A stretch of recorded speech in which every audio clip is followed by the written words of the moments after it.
Good morning students. कैसे हो आप सब लोग? तो चलिए शुरू करते हैं। आज का जो नया टॉपिक है वो है हमारा एनर्जीज ऑफ एटॉमिक ऑर्बिटल्स। ठीक है, एनर्जीज ऑफ एटॉमिक ऑर्बिटल्स पहले होती क्या है, हमने प्रीवियस वीडियो में डिस्कस किया था बहुत अच्छे से कि एटॉमिक ऑर्बिटल्स होती हैं कि वो एरिया अराउंड द न्यूक्लियस जहाँ इलेक्ट्रॉन की मिलने की प्रोबेबिलिटी क्या है, मैक्सिमम है। The space around the nucleus where the probability of finding an electron is maximum. ठीक है, वही क्या होती हैं, ऑर्बिट एटॉमिक ऑर्बिटल्स होती हैं। और ये atomic orbital different different shapes और टाइप्स की होती हैं। जैसे कि हमने कहा शेप ऑफ डी ऑर्बिटल हमने पढ़ी थी, टेबल डम्बल डम्बल, इनकी अलग डायरेक्शनल है ना प्रॉपर्टीज होती हैं, एनर्जी में हाई होती हैं, ये सब हमने डिस्कस किया था अपनी प्रीवियस वीडियोस में। ठीक है, तो एटॉमिक ऑर्बिट आई होप आपने प्रीवियस वीडियोस अगर अच्छे से देखा होगा तो आपको आया होगा। अगर जिसने नहीं देखा है वो भी एक बार जरूर देखें। तो आज हम बात कर रहे हैं इन एटॉमिक ऑर्बिटल की एनर्जी के बारे में। ठीक है, तो एटॉमिक ऑर्बिटल पहले तो आई किसकी वजह से, इलेक्ट्रॉन की वजह से आई। और उस ऑर्बिटल की जो एग्जिस्टेंस है और उसकी एनर्जी जो है वो किससे रिलेटेड रहेगी, इलेक्ट्रॉन की एनर्जी से। कहने का मतलब ये है जैसी इलेक्ट्रॉन की एनर्जी होगी वैसे ही उस एटॉमिक ऑर्बिटल की एनर्जी होने वाली है। ठीक है, और देखा जाता है जब सिंगल इलेक्ट्रॉन होते हैं, सिंगल इलेक्ट्रॉन लाइक जैसे आप बोलते हो कि हाइड्रोजन। हाइड्रोजन क्या है, एक सिंगल इलेक्ट्रॉन होता है, मतलब इसमें क्या है, ऐसे एटम, ये एक ऐसा एटम है जिसमें सिर्फ एक ही इलेक्ट्रॉन होता है। ठीक है ना, तो ऐसे इलेक्ट्रॉन, ऐसे एटम जिनमें सिर्फ एक इलेक्ट्रॉन होता है, ठीक है, उनकी एनर्जी डिपेंड करती है जनरली प्रिंसिपल क्वांटम नंबर पे। मतलब जैसे जैसे जहाँ वो एटम्स, हम उन एटम्स की बात कर रहे हैं जिनमें सिर्फ एक ही इलेक्ट्रॉन होता है। जैसे कि आप बोल सकते हो हाइड्रोजन, और आप बोल सकते हो hydrogen like species lithium 2 positive. ठीक है, ये देखो हीलियम He पॉजिटिव। ठीक है, तो ये स्पीसीज क्या है, ये दोनों स्पीसीज हाइड्रोजन लाइक स्पीसीज हैं मगर हाइड्रोजन नहीं है। ठीक है, हाइड्रोजन लाइक स्पीसीज का मतलब जिनके पास सिर्फ एक ही इलेक्ट्रॉन होता है। ऐसे एटम्स की जब हम बात करते हैं तो उन इलेक्ट्रॉन की उन एनर्जी जो एटम होते हैं ऐसे वाले जिनमें सिर्फ सिंगल इलेक्ट्रॉन देखने को मिलता है, उनकी एटॉमिक ऑर्बिटल्स की एनर्जी डिपेंड करती है प्रिंसिपल क्वांटम नंबर पे। कहने का मतलब है कि जैसे जैसे n की वैल्यू बढ़ती है, n मतलब क्या है, हमारा प्रिंसिपल क्वांटम नंबर होता है। n क्या है, हमारी शेल, मतलब जैसे कि आपने कहा n इक्वल्स टू 1 तो मतलब फर्स्ट सेल, 2 का मतलब है सेकंड सेल, 3 का मतलब है थर्ड सेल, ऐसे ही सो ऑन। ठीक है, जैसे जैसे n की वैल्यू इंक्रीज करेगी, मतलब प्रिंसिपल क्वांटम नंबर की वैल्यू इंक्रीज करेगी, तो उन ऑर्बिटल्स की एनर्जी भी बढ़ने वाली है। ठीक है, तो ये सीरीज इस तरह से बढ़ती है, जैसे कि आपने कहा कि n की वैल्यू यहाँ पे 1 है तो इसकी एनर्जी सबसे कम है। ठीक है, और आप सेकंड केस में देख रहे हो कि 2, यहाँ पे कौन सी सेल आ गई है, सेकंड सेल आ गई है। और तो सेकंड सेल में जो s और p जो दोनों ऑर्बिटल है, दोनों की एनर्जी लगभग सेम होगी, मगर सेकंड सेल की एनर्जी फर्स्ट सेल से ज़्यादा होगी। ठीक है, वैसे ही थर्ड सेल की ज़्यादा होगी, क्योंकि जैसे जैसे n की वैल्यू इंक्रीज करती है, मतलब हमने पहले भी बताया था कि एनर्जी क्यों इंक्रीज कर रही है। जब हम क्या कर रहे हैं, न्यूक्लियस से दूर जाते हैं तो इलेक्ट्रॉन और न्यूक्लियस के बीच में अट्रैक्शन कम होने लगता है, जिसकी वजह से जो इलेक्ट्रोस्टैटिक जो अट्रैक्शन है वो कम होगा, जिसकी वजह से जो न्यूट्रलिटी है ना, जो न्यूट्रलिटी है मतलब पॉजिटिव और नेगेटिव चार्ज में जो न्यूट्रलिटी है वो भी डिक्रीज होगी। तो जैसे जैसे एटम, जैसे जैसे क्या होगा, इलेक्ट्रॉन न्यूक्लियस से दूर जाएगा तो अट्रैक्शन कम होगा, और अट्रैक्शन कम होने के साथ साथ वहाँ पे सिर्फ एक ही चार्ज बचेगा, नेगेटिव चार्ज, किसमें, उस ऑर्बिटल में, जिसकी वजह से क्या होता है, हमारा एनर्जी क्या होती है, इंक्रीज करती है जैसे जैसे हम न्यूक्लियस से दूर जाते हैं। अब दूर कैसे जाते हैं, हमने बताया था जैसे जैसे सेल इंक्रीज करती हैं, और तो वैसे वैसे क्या होता है, एटम का साइज भी इंक्रीज करता है। इसका मतलब वो इलेक्ट्रॉन जो हमारा फोर्थ सेल में है उसकी एनर्जी बहुत ज़्यादा हाई होने वाली है, मतलब वो बहुत ज़्यादा दूर है in compare to first shell के इलेक्ट्रॉन से। ठीक है, अगर आप फर्स्ट सेल के इलेक्ट्रॉन को कंपेयर करोगे जो न्यूक्लियस के सबसे क्लोज है, और आप देखोगे फोर्थ सेल वाला इलेक्ट्रॉन जो न्यूक्लियस से बहुत ज़्यादा दूरी में है ना, बहुत ज़्यादा डिस्टेंस में है, तो तो इलेक्ट्रॉन की न्यूट्रलिटी सबसे ज़्यादा अट्रैक्शन को फोर्स कहाँ लगेगा, फर्स्ट सेल में ज़्यादा अट्रैक्शन लगेगा in compare to fourth shell, क्योंकि ये न्यूक्लियस से दूर है। अब दूर होने की वजह से क्या होगा, आपका यहाँ पे नेगेटिव चार्ज ज़्यादा होगा, और यहाँ क्या होगा, नेगेटिव चार्ज बैले और पॉजिटिव चार्ज दोनों बैलेंस में रहेंगे, जिसकी वजह से जिसकी वजह से क्या होगा कि एनर्जी जैसे जैसे क्या होगा, हमारी सेल इंक्रीज करेगी वैसे वैसे उस एटम की ऑर्बिटल भी इनकी उसकी एनर्जी भी इंक्रीज करने वाली है। ठीक है ना, अगर आप क्या बनाते हो, एक अच्छा सा फिगर बना के हम दिखाएं आपको। ठीक है, ये आपका एक न्यूक्लियस है।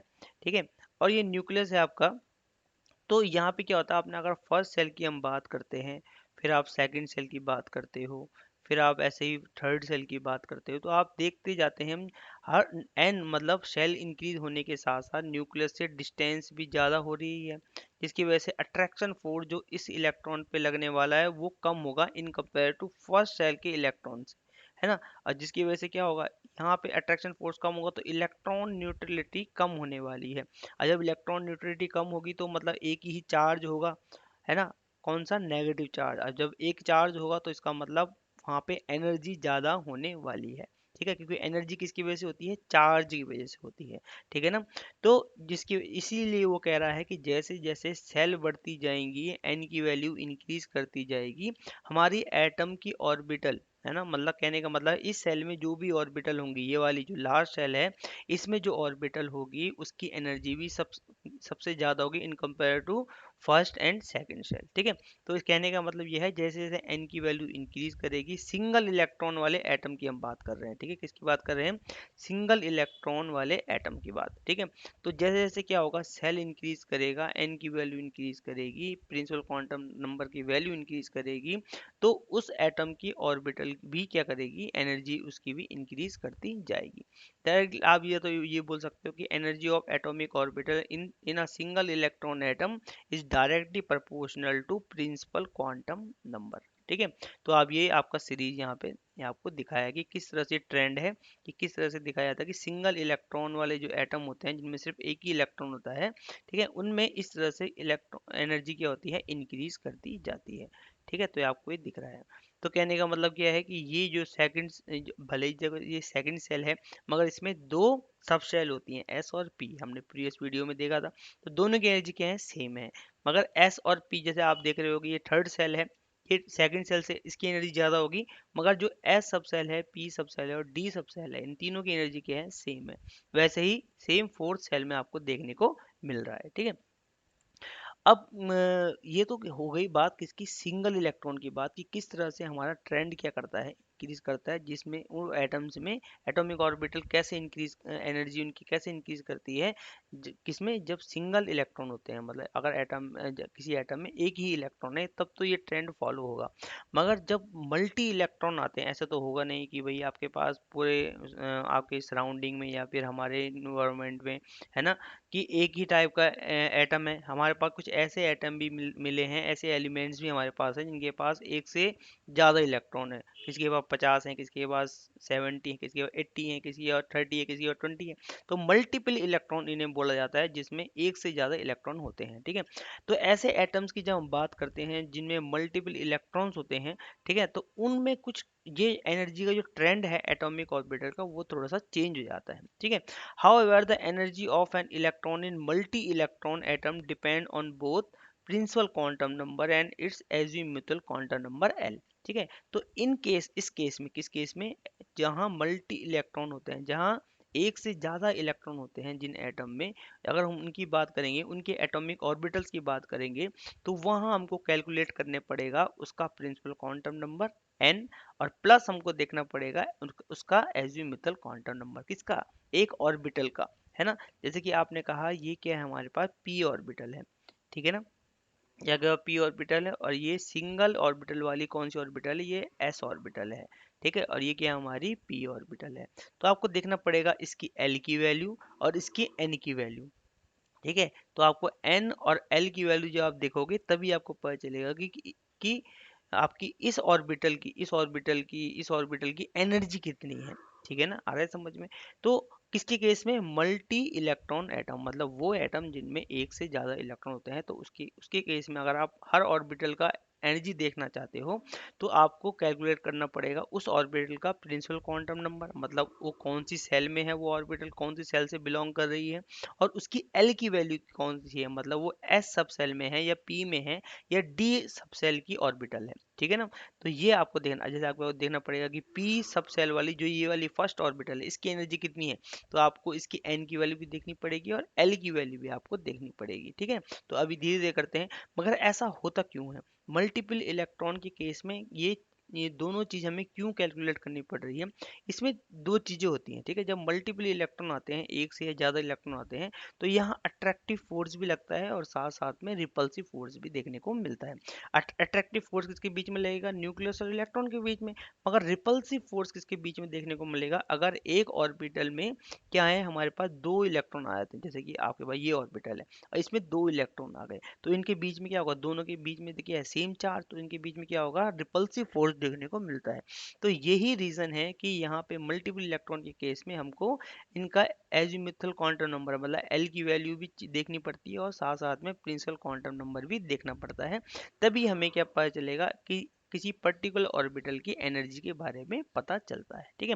तो in multiple electron atom there is a repulsive force acting between the various electron apart from the attractive force between the nucleus and the electron, ठीक है। तो दोनों फोर्स यहाँ देखने को मिलता है, जबकि सिंगल वाले वो एटम जिनमें सिर्फ सिंगल इलेक्ट्रॉन होते हैं, वहाँ रिपल्सिव फोर्स होता नहीं, क्योंकि वहाँ सिर्फ एक ही इलेक्ट्रॉन है। तो इलेक्ट्रॉन रिपल्सिव फोर्स कब होगा, जब दो या तीन इलेक्ट्रॉन आएंगे एक ऑर्बिटल में, है ना, तभी रिपल्सिव फोर्स होगा। इसलिए वो कह रहा है कि मल्टीपल इलेक्ट्रॉन में हमको दोनों वैल्यू कैलकुलेट करना पड़ेगा, एजीमुथल क्वांटम नंबर को भी और प्रिंसिपल क्वांटम नंबर को भी, ठीक है। तो कहता है कि किसी एटम की जो स्टेबिलिटी होती है वो किसकी वजह से होती है, अट्रैक्टिव फोर्स की वजह से होती है। क्यों, क्योंकि जो पॉजिटिव और नेगेटिव चार्ज होता है एक दूसरे को न्यूट्रल करता है, न्यूट्रल करने की वजह से वो एटम स्टेबल हो जाता है। अगर किसी एटम में पॉजिटिव चार्ज ज़्यादा है या फिर नेगेटिव चार्ज ज़्यादा है, तो वो अनस्टेबल होता है, मतलब वो एनर्जी में बहुत ज़्यादा हाई होता है। कोई भी चीज़ स्टेबल तब होती है जब उसकी एनर्जी क्या होती है, लो होती है। तो अगर एटम की बात की जाए तो उसमें पॉजिटिव चार्ज भी होता है, नेगेटिव चार्ज भी होता है। तो अगर किसी एटम में दोनों चार्ज बराबर हैं, मतलब पॉजिटिव भी बराबर है और नेगेटिव चार्ज भी बराबर है, तो वो एटम क्या होता है, न्यूट्रल होता है। मगर किसी एटम में अगर पॉजिटिव चार्ज ज़्यादा है या फिर नेगेटिव चार्ज ज़्यादा है, तो वो एनर्जी में हाई होने वाला है, क्योंकि दोनों में से एक चार्ज क्या है, ज़्यादा है, ठीक है। तो कहने का मतलब है कोई भी एटम स्टेबल तभी होता है अगर उसमें अट्रैक्टिव फोर्स ज़्यादा हो in compare to repulsive force, ठीक है। तो कहता है कि stability of electron in multi electron atom is depend on the total attractive interaction and the repulsive interaction. The electron in an only stable, ठीक है, एक कोई भी इलेक्ट्रॉन किसी भी एटम में तभी स्टेबल है जब उसमें अट्रैक्टिव फोर्स ऑफ इंट्रैक्शन क्या हो, ज्यादा हो in compare to repulsive force, ठीक है। तो यही है ये रीजन। अब आगे चलते हैं। तो अब क्या होता है कि दूसरी चीज क्या होती है, फॉर बिगर एटम, ठीक है। कभी कभी क्या होता है, जब हम पीरियोडिक टेबल जो हम नेक्स्ट चैप्टर में पढ़ने वाले हैं, पीरियोडिक टेबल में देखा जाता है कि जब हम डाउन द ग्रुप जाते हैं तो एटम क्या होते हैं, सेल इंक्रीज करती है, ठीक है। मतलब नंबर उसमें इलेक्ट्रॉन बढ़ते जाते हैं। जैसे हम क्या करते हैं, डाउन द ग्रुप जाते हैं, 9 10 में पढ़ा होगा, जैसे कि आपने कहा पहला जो ग्रुप है हमारे पास लिथियम, है ना, सोडियम, फिर आपने कहा कौन सा आया हमारा, पोटेशियम। अगर ये एक ग्रुप में है तो हम जब डाउन द ग्रुप जाते हैं इस तरह से देखते हैं, ठीक है। तो देखा जाता है कि लिथियम का साइज छोटा होता है, फिर सोडियम का साइज क्या होता है, इससे थोड़ा सा बड़ा होता है, और पोटेशियम का साइज और भी ज़्यादा बड़ा होता है। और इसके नीचे जो एटम होंगे, है ना, सीजियम, ये सारे वो भी क्या होंगे, और इनसे भी ये क्या होंगे, ज़्यादा साइज में लार्ज होंगे, ठीक है। तो कहने का मतलब क्या है, ऐसे बिगर एटम्स में देखा जाता है कि जो इनर वाले इलेक्ट्रॉन होते हैं, ठीक है। जैसे कि आपने कहा ये एक एग्जांपल हमने इस फिगर में आपको बताने की कोशिश की है। मान लो कोई भी एक इस कॉपर का है या फिर ये पोटेशियम का एटम है, ठीक है, कॉपर का है, ये पोटेशियम, ये लार्ज होते हैं साइज में। तो क्या होता है, देखने को मिलता है कि ऐसे एटम्स में जो साइज में क्या होते हैं, बहुत ज़्यादा बिग होते हैं, इनमें बहुत ज़्यादा एटम्स, बहुत ज़्यादा इलेक्ट्रॉन्स देखने को मिलते हैं, ठीक है। तो ऐसे एटम क्या करते हैं, इनमें क्या होते हैं, कुछ इनर इलेक्ट्रॉन होते हैं। इनर मतलब ये अंदर के साइड जो न्यूक्लियस के क्लोज होते हैं, ठीक है। जैसे कि ये वाले सेल वाले, ये वाली सेल वाले जो इलेक्ट्रॉन है, ये आपको देखने को मिल रहे हैं दोनों में, ठीक है। ये इनर वाले इलेक्ट्रॉन है, मतलब जो न्यूक्लियस की क्लोज जो सेल होती है वो, और उसमें जो इलेक्ट्रॉन होते हैं, ठीक है, वो इलेक्ट्रॉन कौन होते हैं, इनर इलेक्ट्रॉन इन्हें बोला जाता है। जो बाहर होते हैं वो आउटर इलेक्ट्रॉन होते हैं, सिंपल सी बात है। तो जो इनर वाले इलेक्ट्रॉन होते हैं, ठीक है, किसकी बात कर रहे हैं हम, बिगर एटम, जो साइज में बहुत ज़्यादा लार्ज एटम होते हैं, उनमें एक चीज देखने को मिलती है, एक फैक्ट देखने को मिलता है कि जो इनर इलेक्ट्रॉन होते हैं, इनर ऑर्बिटल्स के, इनर शेल के जो इलेक्ट्रॉन होते हैं, वो जो न्यूक्लियस का चार्ज, क्योंकि न्यूक्लियस तो एक जगह में फिक्स है, ठीक है, तो वो इधर उधर मूव नहीं करता, तो वो जितना अट्रैक्शन करेगा एक ही जगह से करेगा। और न्यूक्लियस क्या है, एक ही जगह में हमने क्या कर रहा है, फिक्स होता है, ठीक है, एक जगह में ज़्यादा मोशन करता नहीं। तो आपको पता है जो इनर वाले इलेक्ट्रॉन होते हैं, ठीक है, तो इनर वाले जो शेल के जो इलेक्ट्रॉन होते हैं वो इस न्यूक्लियर के चार्ज को क्या कर देते हैं, शील्ड करते हैं। मतलब ये इसको रोकने की पूरी कोशिश करते हैं। जितने ज़्यादा इनर शेल के इलेक्ट्रॉन होंगे उतना ज़्यादा क्या होगा, शील्डिंग पावर ज़्यादा होगी, ठीक है ना। और जितनी ज़्यादा स्मॉल होगी ये साइज में, उतना ज़्यादा क्या करेगा, ये अच्छे से शील्डिंग करेगा, ठीक है। तो न्यूक्लियस के चार्जों को इनर इलेक्ट्रॉन की जो इनर शेल के जो इलेक्ट्रॉन होते हैं वो शील्ड करते हैं, ताकि ये जो न्यूक्लियस का अट्रैक्टिव फोर्स है वो आउटर मोस्ट शेल तक ना पहुंच पाए, ठीक है। तो इसी ही अफेक्ट को क्या बोला जाता है, शील्डिंग अफेक्ट बोला जाता है। और ये अफेक्ट जनरली बिगर एटम्स में देखने को मिलता है, ठीक है। Due to presence of electron in a inner shell, ठीक है। ड्यू टू मतलब इनर शेल में जो इलेक्ट्रॉन प्रेजेंट होते हैं, न्यूक्लियस के चार्ज को वो क्या करते हैं, प्रोटेक्ट करते हैं, शील्ड करते हैं, ताकि जो न्यूक्लियस का चार्ज है आउटर मोस्ट शेल तक, आउटर मोस्ट शेल के इलेक्ट्रॉन तक ना पहुंच पाए, ठीक है। और ये जनरली देखा जाता है बिगर एटम्स में, ये कॉन्सेप्ट देखने को मिलता है, ठीक है। और इसी को बोला जाता है शील्डिंग इफेक्ट, जिसकी वजह से क्या होता है, न्यूक्लियस का attraction force outer most shell तक पहुंच नहीं पाता और वो साइज में थोड़ा सा और लार्ज होने लगता है, ठीक है। तो यही इसमें लिखा है, due to presence of an electron in the inner shell, the electron in the outer shell are deprived to experience the full positive charge of the nucleus, ZE. The effect is known as shielding of the outer shell electron from the nucleus by the inner shell electron, ठीक है। तो outer shell के जो electron है वो shield हो जाते हैं न्यूक्लियस के अट्रैक्टिव फोर्स से बाय इनर शेल के इलेक्ट्रॉन, ठीक है। तो इसी इफेक्ट को बोला जाता है शील्डिंग इफेक्ट, ठीक है। और जो नेट जो बचा कुचा जितना भी चार्ज होता है, जो नेट न्यूक्लियस का चार्ज होता है, अट्रैक्टिव चार्ज, अट्रैक्टिव फोर्स जो आउटर मोस्ट शेल तक पहुंचता है, उसे बोला जाता है जेड इफेक्टिव। एक वर्ड आता है जेड इफेक्टिव, ठीक है। जेड इफेक्टिव होता है जो नेट चार्ज जो आउटर मोस्ट शेल तक पहुंच रहा है, आउटर मोस्ट शेल के इलेक्ट्रॉन तक पहुंच रहा है न्यूक्लियस का, ठीक है। जितना भी चार्ज है नेट, उसे ही बोला जाता है जेड इफेक्टिव, ठीक है। Net positive charge experience by the outer shell के इलेक्ट्रॉन, ठीक है। इस term as effective nuclear charge से जेड इफेक्टिव बोला जाता है, ठीक है। तो ये है आपका शील्डिंग इफेक्ट, ठीक है। तो इसको भी याद रखना, शील्डिंग इफेक्ट होता क्या है। अब दूसरी बात क्या है कि हम बात कर रहे थे, ये बिगर एटम में एक फैक्ट था, ये जो मैं आपको डिस्कस करके बताया, ठीक है। तो एक हमने बात कर रहे हैं कि आप किसी ऑर्बिटल की एनर्जी कैसे निकालोगे, ठीक है। तो हमारे पास जैसे कि वो कौन सी ऑर्बिटल है, P orbital, P shape shell के पी ऑर्बिटल हैं, जिसमें 3 ऑर्बिटल देखने को जनरली मिलती हैं, ठीक है। दूसरे आपके पास क्या है, यही एस ऑर्बिटल, जिसमें सिर्फ एक ही ऑर्बिटल होती है, ठीक है। और एक और ऑर्बिटल होती है आपके पास, जो हमने कल डिस्कस, होती तो बहुत सारी है मगर हमने जो डिस्कस करी थी वो कौन सी है, डी ऑर्बिटल, है ना, जिसमें 5 ऑर्बिटल देखने को आपको मिलती है, ठीक है ना। तो ये आपके पास 3 जनरली ऑर्बिटल है। तो अगर आपको क्या करना है, एस ऑर्बिटल की एनर्जी निकालनी है और आपको पी ऑर्बिटल की एनर्जी निकालनी है, मतलब एस की जो ये वाली ऑर्बिटल है, ठीक है, इसकी आपको एनर्जी निकालनी है और पी ऑर्बिटल की आपको एनर्जी निकालनी है, ठीक है। तो आप कैसे निकालोगे, तो इसके लिए एक फॉर्मूला होता है n प्लस एल का। एल मतलब हमने बताया था कि जो मल्टीपल इलेक्ट्रॉन होते हैं उसमें प्रिंसिपल क्वांटम नंबर प्लस आपको उस ऑर्बिटल का एजीमुथल क्वांटम नंबर की वैल्यू को ऐड करना पड़ेगा, तब आपको एनर्जी का पता चलेगा कि उस ऑर्बिटल की एनर्जी कितनी है। अब जैसे आपने कहा कि आपके पास 2s ऑर्बिटल है, ठीक है, और एक है आपके पास 2p ऑर्बिटल, ठीक है ना। तो जैसे कि यहाँ पे बताते हैं आपको, ठीक है, ये देखिए, सॉरी, ठीक है, यहाँ पे देखो, ठीक है। आपके पास क्या है, एक 2s ऑर्बिटल है, एक आपके पास क्या है 2p ऑर्बिटल है, ठीक है। तो 2s में तो आपके पास सिर्फ एक ऑर्बिटल होती है, s में सिर्फ एक होती है, मगर p में क्या होती है आपके पास 3 ऑर्बिटल होती है, ठीक है ना। तो अगर आपके पास, अब आपने क्या करना है, इस ऑर्बिटल की करनी है एनर्जी निकालनी है और p ऑर्बिटल की आपको एनर्जी दिखानी की, दोनों में से किसकी एनर्जी ज्यादा है।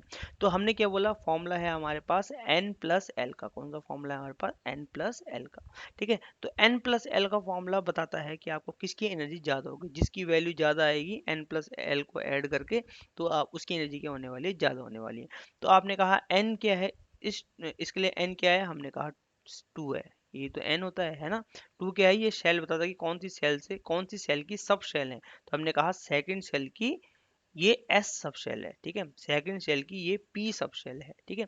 तो आपने 2s ऑर्बिटल की एनर्जी निकालनी है और 2p ऑर्बिटल की एनर्जी निकालनी है। तो हम दोनों की n और l की वैल्यू को ऐड करेंगे। तो आपने अगर इसकी एनर्जी को निकालना है तो आपने कहा n प्लस एल, तो n प्लस एल करेंगे। ठीक है, तो इसके लिए n की वैल्यू क्या है, आपने कहा इसके लिए n की वैल्यू क्या है, 2 है। ठीक है, प्रिंसिपल क्वांटम नंबर।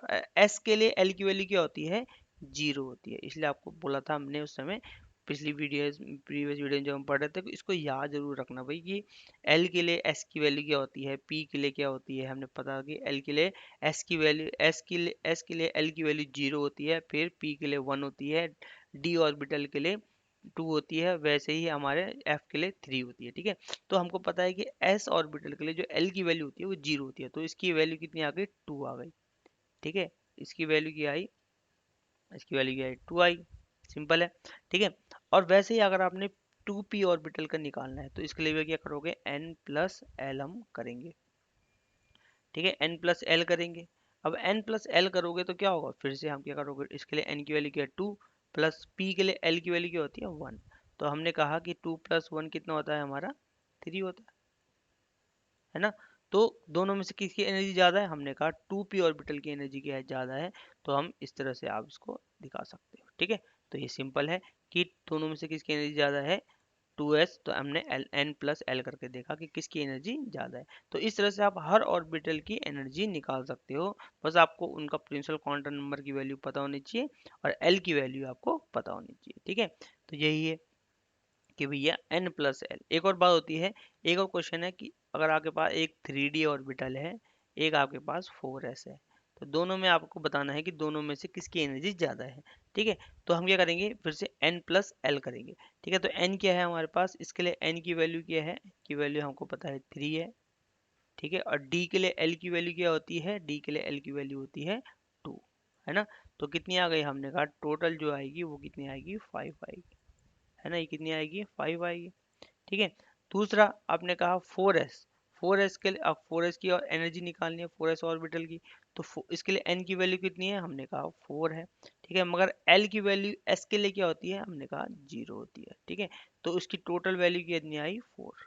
तो दोनों में से किसकी एनर्जी ज़्यादा है, आप बोलोगे 3D की एनर्जी क्या होगी, ज़्यादा होगी इन कंपेयर टू 4s। ठीक है, तो इस तरह से आप n प्लस एल को कैलकुलेट करके किसी भी ऑर्बिटल की एनर्जी निकाल सकते हो। अभी आपको फॉर्मूला काम आने वाला है जब हम इलेक्ट्रॉनिक कॉन्फ़िगरेशन करेंगे। ठीक है, तो दूसरी बात क्या है, अब क्या होता है, कभी कभी देखा जाता है कि बहुत सारी ऐसी ऑर्बिटल होती हैं जिनकी n और l की वैल्यू दोनों ऐड करके सेम आती है। ठीक है, इस केस में क्या किया जाए, जब n और l की वैल्यू की आ जाए, सेम आ जाए। कभी कभी ऐसा देखने को मिला है कि आप जब करोगे तो आपको पता चलेगा कि बहुत सारे केस में ऐसा होता है कि दोनों n और l की वैल्यू क्या करती है, सेम आ जाती है। तो उसके केस में हम क्या देखते हैं कि जिसका लोअर वैल्यू होगी प्रिंसिपल क्वांटम नंबर की, तो उसकी एनर्जी क्या होती है, लो होती है ना। तो उसके केस में हम क्या देखेंगे, लोअर वैल्यू देंगे प्रिंसिपल क्वांटम नंबर की। जैसे हमने कहा, मान लेते हैं, लेट सपोज, वैसे तो सेम है नहीं,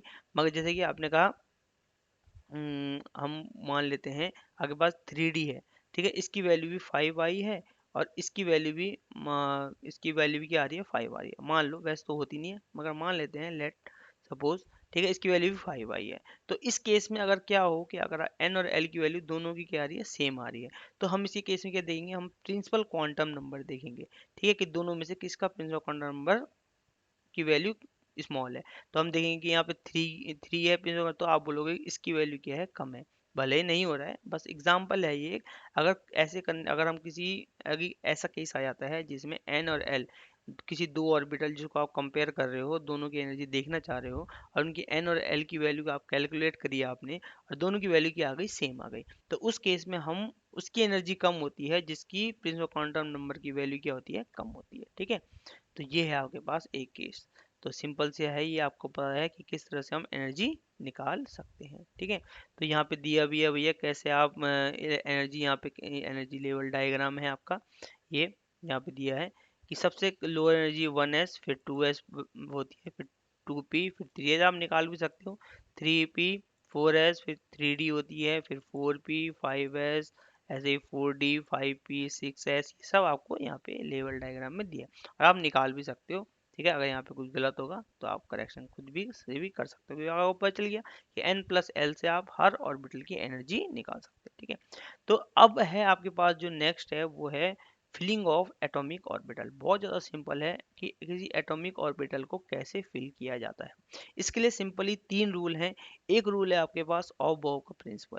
ठीक है, ऑफ-बॉव का प्रिंसिपल कहता है कि जैसे जैसे आप क्या करोगे, आपको किसी एटम की इलेक्ट्रॉनिक कॉन्फ़िगरेशन करनी है। जनरली इलेक्ट्रॉनिक कॉन्फ़िगरेशन ही क्या है हमारी फिलिंग ऑफ एटॉमिक ऑर्बिटल है। मतलब किस तरह से जो आपके इलेक्ट्रॉन है एक एटम में, आप किस तरह से इलेक्ट्रॉन को क्या करोगे, फिल करोगे। ठीक है, वही हमारी क्या है, इलेक्ट्रॉनिक कॉन्फ़िगरेशन है। तो इसके लिए 3 बेसिक रूल हैं। एक है, सबसे पहला जो रूल है आपके पास ऑफ-बॉव का प्रिंसिपल है। ठीक है, दूसरा है, एक है ऑफ-बॉव का प्रिंसिपल, दूसरा है पॉलीज एक्सक्लूसिव प्रिंसिपल, और तीसरा वो है Hund's rule of multi maximum multiplicity. ठीक है, तो ये 3 रूल हैं जो बेसिक, जिसके बेस पे आपने क्या करना है, किसी भी एटम की इलेक्ट्रॉनिक कॉन्फ़िगरेशन आप कर सकते हो। ठीक है, तो सबसे पहला जो रूल है वो है अहोबाउ का प्रिंसिपल। अहोबाउ का प्रिंसिपल कहता है, Aufbau, the word Aufbau is general means building up. मतलब पहले सबसे कम वाला, फिर ऊपर धीरे धीरे इंक्रीज करना है। मतलब कहने का मतलब क्या है, अहोबाउ ने बोला कि जैसे जैसे क्या होता है, आप क्या करते हो, जब इलेक्ट्रॉन को फिल करते हो किसी एटम में, तो सबसे पहला इलेक्ट्रॉन उस ऑर्बिटल में जाएगा जिसकी एनर्जी क्या होगी, सबसे कम होगी। कहने का मतलब जो किसी भी एटम, जैसे कि आपने कहा लिथियम है भाई, ठीक है, और लिथियम में होते हैं 3 इलेक्ट्रॉन। कितने इलेक्ट्रॉन होते हैं लिथियम में? 3 इलेक्ट्रॉन होते हैं। तो हमने कहा इस 3 इलेक्ट्रॉन में से जो पहला इलेक्ट्रॉन होगा वो हमारी उस ऑर्बिटल में जाएगा जिसकी एनर्जी सबसे कम होगी। और एनर्जी लेवल डायग्राम और n+l करने पर आपको पता चलता है सबसे कम एनर्जी होती है किसकी, 1s की। ठीक है, तो आपने कहा कि 1s, ठीक है, 1s1, इस तरह से आपने पहला इलेक्ट्रॉन डाल दिया। अब सेकंड इलेक्ट्रॉन कहाँ जाएगा? ठीक है, तो सेकंड इलेक्ट्रॉन की बात आती है, तो सेकंड इलेक्ट्रॉन आपको पता है कि s ऑर्बिटल में एक ऑर्बिटल होती है s सबसेल में, और इसमें होते हैं एक ऑर्बिटल में 2 इलेक्ट्रॉन आ सकते हैं। तो पहला इलेक्ट्रॉन भी यही और सेकंड इलेक्ट्रॉन भी यही। तो आप कॉन्फ़िगरेशन क्या कर लोगे, इसकी कॉन्फ़िगरेशन हो जाएगी 1s2। ठीक है, अब जो थर्ड इलेक्ट्रॉन होगा, ठीक है, वो कहाँ जाएगा? अब आपको पता है 1s के बाद क्या होगा, उसके बाद जो उसके ऊपर जो एनर्जी वाला होगा, मतलब 1s से ज़्यादा एनर्जी वाला, उसके ऊपर क्या होगा, इलेक्ट्रॉन हमारा थर्ड वाला जाने वाला है। तो ये हो जाएगा हमारा 2s1। 3 इलेक्ट्रॉन हमारे क्या होगा, इस तरह से फिल हो गए, और यही क्या हो गई, लिथियम की इलेक्ट्रॉनिक कॉन्फ़िगरेशन 1s2 2s1। ठीक है, तो कहने का मतलब ये है कि आओ-बाओ प्रिंसिपल ने ये आपको ये बताया कि इलेक्ट्रॉन फिल करना है तो सबसे पहला इलेक्ट्रॉन जो होगा हमारा उस ऑर्बिटल में जाएगा जिसमें क्या होगा, एनर्जी सबसे कम होगी। और वैसे धीरे धीरे इलेक्ट्रॉन जब फिल होते जाएगी तो इलेक्ट्रॉन को हमने उस हिसाब से बढ़ाना है कि जिसकी एनर्जी सबसे कम होगी, इलेक्ट्रॉन सबसे पहले उसी ऑर्बिटल में जाना चाहिए। ठीक है, this principle state that in the ground state of the atom the orbital are filled order of their increasing energy. मतलब जिसकी सबसे कम एनर्जी होगी जिस ऑर्बिटल की, इलेक्ट्रॉन सबसे पहले वहीं जाएगा। ठीक है, और धीरे धीरे वैसे ही बढ़ता जाएगा, फिर 2p में जाएगा, फिर 3s 3p 3d 4s 4p, इस तरह से क्या होगा, ये इंक्रीज होता जाएगा। ये दिया है देखो, 1s फिर 2s में जा रहा है, फिर ये धीरे धीरे फिर कहाँ जा रहा है, ये एरो 2p में, फिर 3s में जा रहा है देखो, फिर ये कहाँ जा रहा है हमारा 3s से, फिर ये यहाँ आया, फिर 3s से कहाँ आए, 3p में आया, फिर 3p से कहाँ बढ़ता है हमारा, 4s बढ़ता है, फिर 4s के बाद बढ़ता है हमारा 3d। ठीक है, और क्यों बढ़ रहा है भाई 3d से 4s पहले क्यों बढ़ रहा है, क्योंकि इससे पहले थोड़ी जस्ट पहले हमने क्या देखा, n+l का रूल लगा के देखा कि 3d की एनर्जी ज़्यादा होती है इन कंपेयर टू 4s, है ना, n+l से हमें पता चला, इसलिए 4s को पहले भरा गया और 3d को उसके बाद, फिर 4p, फिर 5s, फिर ऐसे ही चलता रहता है। ठीक है, तो यहाँ है कुछ रूल दिए हैं। In other word electron first को occupy the lowest energy orbital. इसका कहने का मतलब ये है पूरा कि इलेक्ट्रॉन सबसे पहले वहां जाएगा जहाँ जिसकी एनर्जी सबसे कम होगी। ऑब्वियस सी बात है भैया, जिसके पास सबसे कम एनर्जी होगी इलेक्ट्रॉन को सबसे पहले वहीं डालोगे। ऐसे तो है नहीं कि सीधे आप इतनी एनर्जी लेके आ जाओगे कि हायर एनर्जी में पहुंच जाएगा। तो इलेक्ट्रॉन सबसे पहले क्या होगा, जैसे कि आपके पास बहुत सारे लेवल है, एक लेवल है, सेकंड, थर्ड, फोर्थ, तो ऐसा तो होगा नहीं जो इलेक्ट्रॉन होगा सीधा हाई लेवल में पहुंच जाएगा। सबसे पहले उसे ग्राउंड स्टेट में जाना पड़ेगा। फिर उसके बाद थोड़ी सी और एनर्जी मिलके उसको यही फिर इस स्टेट में जाएगा, फिर उसके बाद हाई एनर्जी, फिर उसको और एनर्जी दी जाएगी तब वो हाई स्टेट में। कहने का मतलब जिसकी लोअर एनर्जी होगी सबसे पहले इलेक्ट्रॉन वहीं जाएगा। ठीक है। तो दूसरा है unlike hydrogen atom where energy of orbital depends only on N, energy of atomic multiple electron depend N, ये हमने पढ़ लिया है, सारे रूल हमने पढ़ चुके हैं। ठीक है, ये तो हो गया अब होगा प्रिंसिपल। दूसरा जो रूल है बेसिक रूल इलेक्ट्रॉनिक कॉन्फ़िगरेशन का, वो है Hund's rule of maximum multiplicity. कहने का मतलब ये है कि this rule deals with the filling of electron into the orbital belonging to the same subshell that is orbital of equal energy and degenerate orbital. कहने का मतलब ये है, सबसे पहले डीजनरेट ऑर्बिटल्स क्या होती हैं, ठीक है, इसको समझो। डीजनरेट ऑर्बिटल होती हैं किसी सबसेल में प्रेजेंट ऑर्बिटल। ठीक है, जैसे कि आपने कहा कि हमारे पास ये यहाँ पे दिया है, ये 2p ऑर्बिटल है और इसमें होती हैं 3 ऑर्बिटल। अब ये सारी ऑर्बिटल क्या है, सेम एनर्जी की होती हैं। ठीक है, जब ये सारी ऑर्बिटल क्या होंगी, सेम एनर्जी की होंगी, तो इन्हें डीजनरेट ऑर्बिटल्स बोला जाता है। ठीक है, तो ये आपको यहाँ फिगर में दिख रहा होगा। ठीक है, अगर ये ऑर्बिटल्स क्या हैं, 2p की ऑर्बिटल्स क्या हैं, एक ही क्या है हमारे एनर्जी की है, इसमें कोई भी इलेक्ट्रॉन नहीं है, या फिर इसमें सब में बराबर इलेक्ट्रॉन है, सबके पास क्या है, क्योंकि ऑर्बिटल की एनर्जी किसकी वजह से होती है, इलेक्ट्रॉन की वजह से। अगर इस इन ऑर्बिटल में बराबर वन वन इलेक्ट्रॉन है तीनों में, तो ये डीजनरेट ऑर्बिटल बोली जाएगी। ठीक है, इसकी डीजनरेसी खराब कब होगी, मतलब कब ये डीजनरेट नहीं होंगे, जब इन सारी ऑर्बिटल में क्या होगा, किसी भी एक या दो ऑर्बिटल में कम या ज़्यादा इलेक्ट्रॉन हो जाए, मतलब बराबर इलेक्ट्रॉन जब नहीं होंगे, तब ये डीजनरेट ऑर्बिटल नहीं इनको बोला जाएगा। ठीक है, क्योंकि इनकी एनर्जी क्या हो जाएगी, बढ़ जाएगी इलेक्ट्रॉन के आने और जाने से, है ना।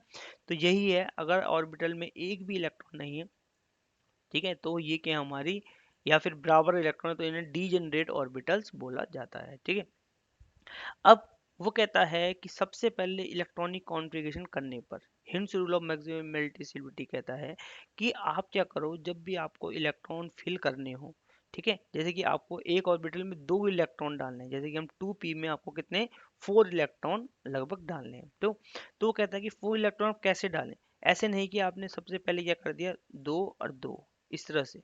ठीक है, आप ये क्या होगा, ये तरीका हमारा क्या होगा, गलत होगा। इस तरह से आप क्या करोगे, ऑर्बिटल फिल नहीं करोगे। हम जब इलेक्ट्रॉनिक कॉन्फ़िगरेशन करेंगे या ऑर्बिटल को फिल करेंगे, तो सबसे पहले हम डीजनरेट ऑर्बिटल देखेंगे, क्योंकि सबकी एनर्जी क्या होनी चाहिए, बराबर होनी चाहिए।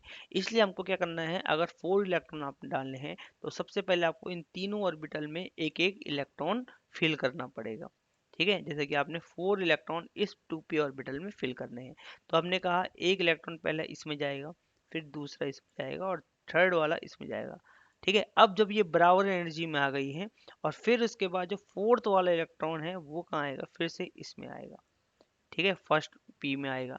फिर आपको अगर 5 इलेक्ट्रॉन डालने हैं, तो फिर ये अब इसमें आएगा, और जो 6 इलेक्ट्रॉन होगा ये फिर इसमें आएगा। तो इस तरह से आप क्या करोगे, इलेक्ट्रॉनिक कॉन्फ़िगरेशन करोगे, ऐसे नहीं कि एक साथ ही आपने 2 इलेक्ट्रॉन फिल कर दिए। ठीक है ना, अगर आपको क्या करना है, इस ऑर्बिटल में सिर्फ कितने, ओनली आपको 2 इलेक्ट्रॉन फिल करने हैं, तो सबसे पहला इलेक्ट्रॉन आप यहाँ फिल करोगे और सेकंड वाला यहाँ इलेक्ट्रॉन फिल करोगे। ठीक है, अगर आपको इसमें 3 इलेक्ट्रॉन फिल करने हैं, तो आप थर्ड वाला इलेक्ट्रॉन यहाँ करोगे। तो इस तरह से इलेक्ट्रॉन कॉन्फ़िगरेशन की जाती है। तो यही कहता है हमारा हुंस rule of maximum multiplicity.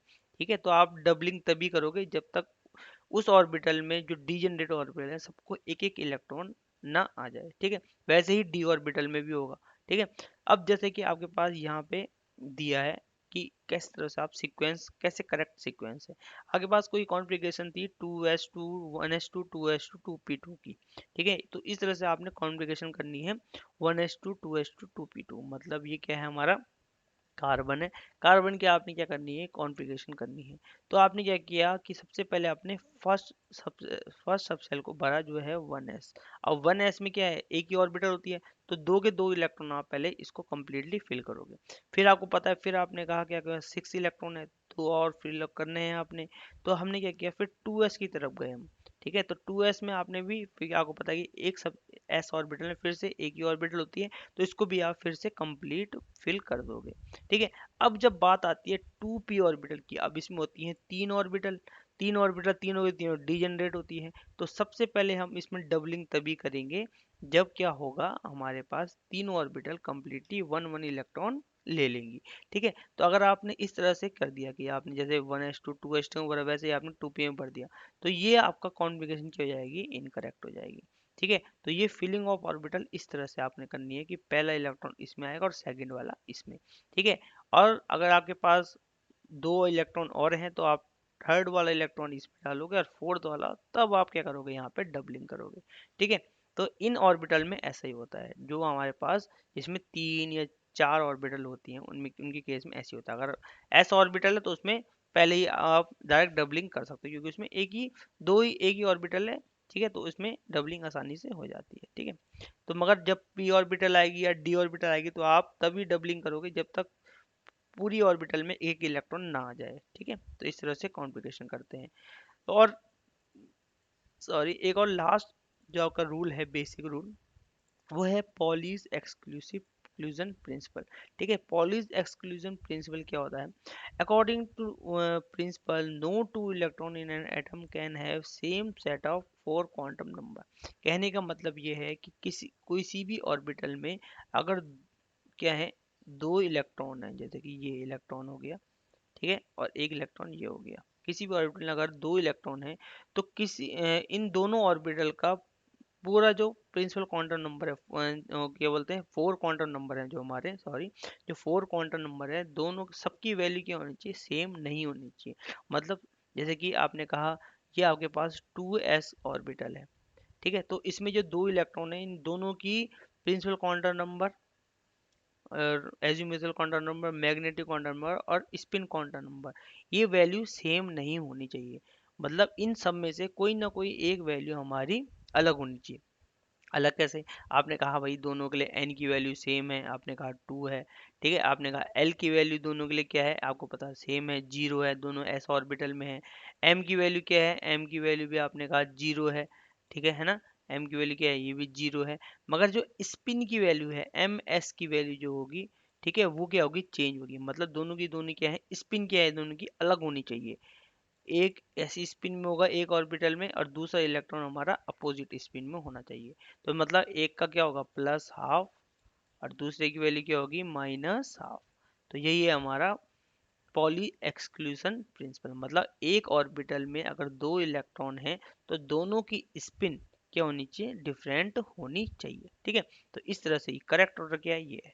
Incorrect क्या है, अगर आपने दोनों की स्पिन सेम कर दिया। अगर एक ऑर्बिटल में 2 इलेक्ट्रॉन है तो अगर दोनों की स्पिन आपने दोनों इस तरह से दिखाई है कि दोनों का एरो क्या है, अपवर्ड है, तो ये क्या होगा, इनकरेक्ट होगा।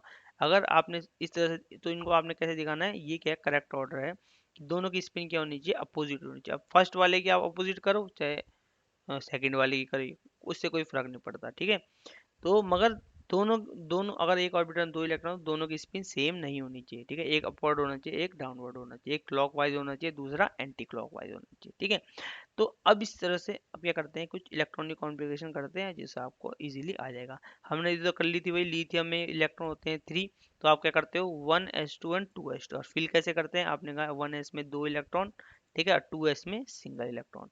वैसे ही आगे पास इसमें देखो, ठीक है, वैसे ही आपके पास क्या है, बेरिलियम की करते हैं। बेरिलियम में एटॉमिक नंबर 4 होता है, तो आपने 1s2 किया और 2s2। तो आप फिलिंग कैसे करेंगे, हमने सिंपल है, 1s2 एंड 2s2 में दो दो इलेक्ट्रॉन। फिर हम बोरोन की तरफ जाएंगे जिसके पास एटॉमिक नंबर 5 होता है, तो क्या होगा, 1s2, दो इलेक्ट्रॉन 1 में आएंगे, फिर सेकंड में आएंगे 2s2, फिर आता है हमारे पास 2p1, क्योंकि एक ही इलेक्ट्रॉन बचा, 2 और 2 प्लस 4 और प्लस 1 क्या हो गए, 5। तो इसकी फिलिंग आप इस तरह से करोगे, 1s2 में 2 इलेक्ट्रॉन, 2s2 में 2 इलेक्ट्रॉन, और p1 में क्या है, इस तरह से इलेक्ट्रॉन। वैसे ही हम कार्बन की करेंगे, देखो पहले सिंगल सिंगल इलेक्ट्रॉन, डबलिंग हमने करी नहीं, सिंगल सिंगल इलेक्ट्रॉन हमने इसमें यूज किए हैं। ठीक है, इस तरह से हमने सिंगल इलेक्ट्रॉन यूज किए हैं, आपको दिख रहा है, देखो यहाँ पे ये भी सिंगल इलेक्ट्रॉन किया है, फिर इसमें सिंगल इलेक्ट्रॉन किया है। ठीक है, तो नाइट्रोजन के केस में देखो सब में हमने एक एक इलेक्ट्रॉन फिल किया है। ठीक है, डबलिंग नहीं करी। डबलिंग तब तक नहीं करेंगे जब तक सारी डीजेनरेट ऑर्बिटल में एक एक इलेक्ट्रॉन ना फिल हो जाए। ठीक है, ये कौन है, हिंड्स रूल ऑफ मल्टीप्लिसिटी कहता है। अब नियॉन की केस में देखो, इसमें 10 इलेक्ट्रॉन है, तो हमने कहा 1s2 2s2 2p6। अब इसमें डबलिंग है कि पहले एक इलेक्ट्रॉन इसमें फिल करोगे, फिर एक इसमें, फिर एक इसमें, फिर दूसरा इलेक्ट्रॉन, फिर तीसरा एंड फोर्थ वाला, सिक्स्थ वाला इसमें। ठीक है, तो इस तरह से क्या करते हैं, इलेक्ट्रॉनिक कॉन्फ़िगरेशन करते हैं। अब और भी कॉन्फ़िगरेशन आप कर सकते हो। ठीक है, अब ये है आपके पास एक बचता है यहाँ पे exceptional case of chromium and copper. जो क्रोमियम और कॉपर की इलेक्ट्रॉनिक कॉन्फ़िगरेशन देखने पे आपको मिलता है कि ये दो क्या है, इलेक्ट्रॉनिक कॉन्फ़िगरेशन में एक एक्सेप्शनल केस है। ठीक है, अगर आप क्रोमियम और कॉपर की इलेक्ट्रॉनिक कॉन्फ़िगरेशन करना चाहो तो इसका एटॉमिक नंबर होता है 24 और इसका एटॉमिक नंबर होता है 29। अब दोनों की एक एक्सेप्शन क्यों है, अगर आप सिंपल तरीके से करने की कोशिश करेंगे तो आपको मिलेगा 1s2 2s2 2p6 3s2 3p6 3d4 and 4s2। ये क्या है, हमारा एक जनरल ऑर्डर है जिस हिसाब से हम इलेक्ट्रॉनिक कॉन्फ़िगरेशन अभी तक हमने पढ़ी है। दूसरे की आउटर मोस्ट कॉन्फ़िगरेशन आ रही है 3d9 एंड 4s2। ठीक है, तो ये दो केस हैं हमारे, ये एक्सेप्शन क्यों है। अब अगर आपसे बोला जाए कि आप क्रोमियम कॉपर की कॉन्फ़िगरेशन करो तो अभी तक जो हमने पढ़ा है आप इस तरीके से करोगे, मगर ये क्या है, ये हमारा गलत इलेक्ट्रॉनिक कॉन्फ़िगरेशन होती है। ठीक है, ये देखो 3d4 एंड 4s2, ये क्या है, हमारी गलत कॉन्फ़िगरेशन है किसकी, क्रोमियम। वैसे जो अभी तक पढ़ा है उस हिसाब से तो हमने ऐसे ही करना चाहिए था, मगर देखा जाता है एक्सपेरिमेंटली पता चला कि इसकी जो कॉन्फ़िगरेशन है क्रोमियम और कॉपर की, ये कॉन्फ़िगरेशन गलत होती है।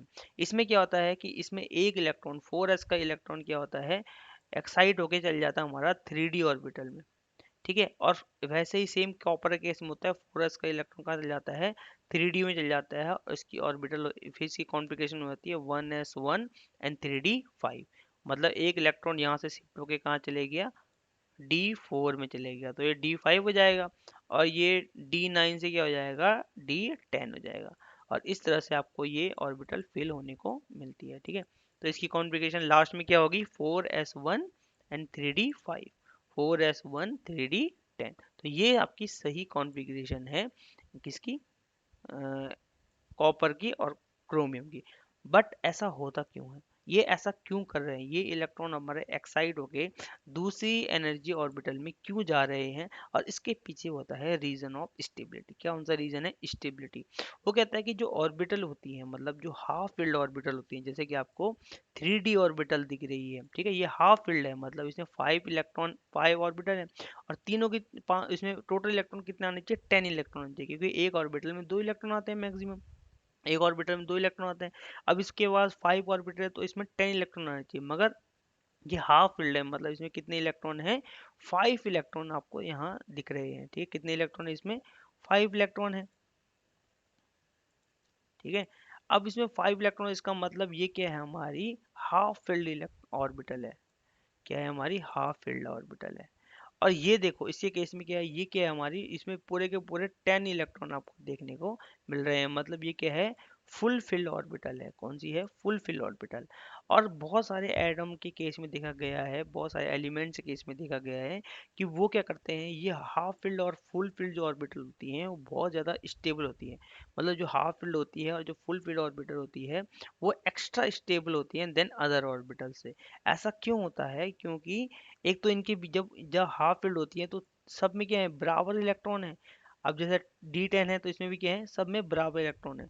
तो एक तरीके से फिल हुए हैं सही तरीके से, एक इन्होंने एक सिमेट्रिक पैटर्न बनाया है सही तरीके से। ठीक है, एक पैटर्न बनाया, एक सिमेट्री है इनके बीच में। और कोई भी सिमेट्रिक चीज सबसे ज़्यादा स्टेबल होती है। अगर किसी मकान को आप टेढ़ा मेढ़ा बना दो जिसमें कोई सिमेट्री नहीं, अनसिमेट्रिकल है, तो आप बोलोगे वो हाईली क्या है, अनस्टेबल होगा, वो कभी भी गिर सकता है। मगर एक मकान अगर सही तरीके से बना है, सही प्रॉपर वे में हमने उसमें ब्रिक्स लगाई हैं, सीमेंट लगाया है, हर चीज़ सही तरीके से बना है, तो वो ज़्यादा स्टेबल होगा। मतलब एक सिमेट्री उसमें देखने को मिलती है, वो ज़्यादा स्टेबल होते हैं। एक रीज़न तो यही है हमारा कि जो हाफ फील्ड होती हैं और फुल फील्ड ऑर्बिटल होती हैं वो स्टेबल इसलिए होती है क्योंकि उनमें एक्स्ट्रा सिमेट्री देखने को मिलती है। ठीक है, तो हर एटम स्टेबल होना चाहता है और इसको एक इलेक्ट्रॉन ही बस शिफ्ट करना है, और एक इलेक्ट्रॉन शिफ्ट करने पर क्रोमियम और कॉपर दोनों ही केस में, ठीक है, क्रोमियम और कॉपर दोनों ही केस में क्या होता है, दोनों के दोनों सिमेट्रिकल होते हैं। ठीक है, दूसरा, और एक इलेक्ट्रॉन शिफ्ट करने पर ही वो क्या होता है, सिमेट्रिकल हो जाते हैं और स्टेबल भी हो जाते हैं। तो वो इजीली क्या करता है, एक इलेक्ट्रॉन अपना 4s से 3d में मूव करा सकते हैं, क्रोमियम भी और कॉपर भी। ठीक है, तो यही रीजन है, एक तो ये रीजन है कि ये है। दूसरा रीजन है आपके पास, ये देखो यहाँ पे लिखा भी है सिमेट्रिकल डिस्ट्रीब्यूशन। और दूसरा रीजन होता है हमारे पास कौन सा, दूसरा रीजन होता है एक्सचेंज एनर्जी का। ठीक है, अब क्या होता है कि आपके पास एक रीजन है हमारे पास एक्सचेंज एनर्जी। ठीक है, एक्सचेंज एनर्जी क्या होती है, जैसे कि आपने कहा कि ये इलेक्ट्रॉन के हैं सारे के सारे फिल हो चुके हैं आसानी से। ठीक है, तो वो क्या करता है कि जो इलेक्ट्रॉन क्या होते हैं, जो हाफ फील्ड इलेक्ट्रॉन होते हैं, ठीक है, अगर उनके पास क्या है, सेम स्पिन वाले इलेक्ट्रॉन है, मतलब सबके एरो क्या है, सेम है। ठीक है, ये देखो सब अपवर्ड डायरेक्शन में, ये भी अपवर्ड में, ये भी सबके सबके हैं अपवर्ड डायरेक्शन में, सबकी स्पिन क्या है, सेम है। तो ये इलेक्ट्रॉन क्या करते हैं, अपनी पोजीशन को चेंज कर सकते हैं। मतलब ये जो फर्स्ट और इलेक्ट्रॉन और सेकंड इलेक्ट्रॉन है, ये यहाँ आ सकता है, और जो सेकंड वाला इलेक्ट्रॉन है वो फर्स्ट की पोजीशन में आता है। ठीक है, वैसे ही वो एक्सचेंज कर सकता है फर्स्ट वाला सेकंड के साथ, और थर्ड वाला क्या कर सकता है, फर्स्ट के साथ एक्सचेंज कर सकता है। ठीक है, तो इसे ही बोला जाता है एक्सचेंज एनर्जी, और ये कॉन्सेप्ट देखने को मिला है एक्सपेरिमेंटली। और जब ये एक्सचेंज करते हैं अपनी पोजीशन, मतलब एक ऑर्बिटल से दूसरे ऑर्बिटल में जाते हैं, अपनी ऑर्बिटल को एक्सचेंज करते हैं, जिसकी वजह से इनकी एक्सचेंज करने पर एनर्जी होती है लॉस। और जब एनर्जी लॉस होती है, तो ये कोई भी जब एनर्जी, जिस पे एनर्जी कम होती है, वो क्या होता है, हाईली स्टेबल होता है। ठीक है, तो एक दूसरा रीजन क्या है, ये अपने इलेक्ट्रॉन को क्या करते हैं, एक्स मतलब कोई भी इलेक्ट्रॉन जिनकी क्या होगी, सेम एनर्जी होगी, ठीक है, सेम स्पिन होगी, ठीक है, और सेम एनर्जी होगी जनरली, और सेम स्पिन होगी, वो क्या करते हैं, आपस में अपनी ऑर्बिटल को एक्सचेंज कर सकते हैं। ठीक है, और जितना ज़्यादा ये एक्सचेंज करेंगे उतना ज़्यादा एनर्जी लॉस होगी, और जितना ज़्यादा एनर्जी लॉस होगी उतना ज़्यादा वो ऑर्बिटल क्या होती है, स्टेबल होती है। और देखने को मिलता है जो हमारे पास, ये देखो, ठीक है, देखने को मिलता है जो हमारे पास हाफ फील्ड ऑर्बिटल होती हैं, वो मैक्सिमम अमाउंट ऑफ एक्सचेंज करते हैं। ठीक है, जितने जितने ज़्यादा ये एक्सचेंज करेंगे उतना ज़्यादा वो क्या होगा, एनर्जी लॉस होगी, और उतना ही ज़्यादा क्या होता है, ये स्टेबल होंगे। तो देखने को मिलता है जो हाफ फील्ड ऑर्बिटल होती हैं वो सबसे ज़्यादा एक्सचेंज कर सकती हैं। ठीक है, तो आपके पास देखने को मिल रहा है यहाँ ये देखो, ये क्या करेगा, फोर, फोर वाला, ये 4+2+3 बार एक्सचेंज कर सकता है। ठीक है, तो यहाँ पे आपको देखने को आसानी से मिल सकता है। ठीक है, जैसे कि हम बोलेंगे आगे बाद, ये 5 ऑर्बिटल है, 3D5 है ये। ठीक है, तो इसमें हम ये जो इसमें कितनी बार एक्सचेंज हो सकता है, आपने कहा जो पहला वाला इलेक्ट्रॉन है वो 4 बार एक्सचेंज कर सकता है, 1, 2, 3 एंड 4। जो आपके पास फर्स्ट जो सेकंड सेकंड वाला इलेक्ट्रॉन है वो 3 बार एक्सचेंज कर सकता है, 1, 2 एंड 3। ठीक है, वैसे ही सेकंड वाला 2 बार करेगा, और जो फर्स्ट वाला है वो सिर्फ एक बार करेगा। तो कहने का मतलब है, आप बोल सकते हो 4+3+2+1, तो टोटल कितना हो गया, टोटल हो गया भैया, आप बोल सकते हो 7+, मतलब 10 बार क्या कर सकता है, ये एक्सचेंज कर सकता है। ठीक है, अब ये 10 बार जब एक्सचेंज करेगा तो इसका मतलब इतनी बार एनर्जी ये लॉस करेंगे। अगर आप केस देखते हो, कौन सा दूसरा केस लेते हैं, 3D4 का केस लेते हैं, मतलब जिसमें सिर्फ डी में क्या है, 4 इलेक्ट्रॉन है। तो डी में जिसमें 4 इलेक्ट्रॉन होंगे, तो इसमें एक्सचेंज एनर्जी देखते हैं, तो आपने कहा 1, 2, 3 एंड 4, 5। ठीक है, तो आगे पास कितनी, 5 ऑर्बिटल होती हैं, और डी में इलेक्ट्रॉन कितने हैं, 4। तो आपने कहा 1, 2, 3 एंड 4। तो इसके केस में देखो, यहाँ एक्सचेंज नहीं हो सकता, क्योंकि यहाँ एक तो इलेक्ट्रॉन नहीं है।